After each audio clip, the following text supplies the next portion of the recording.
টেনেসির wilderness at the স্মোকিজে এত restaurants and activities আছে যে হোটেল থেকে অ্যাকচুয়ালি বের হওয়ার প্রয়োজনই পড়ে না।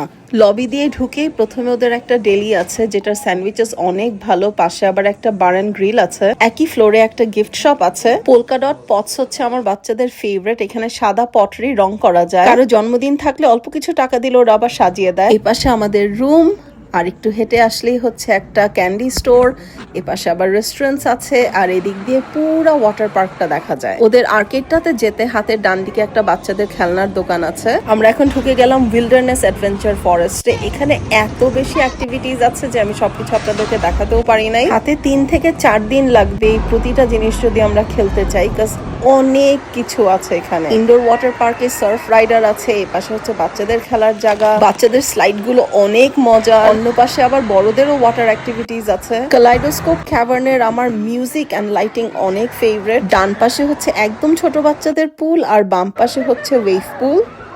ইনডোর সুইমিং পুল এরিয়াতেও খাবারের জায়গা আছে যেখানে pizzas and chicken wings and other things পাওয়া যায়।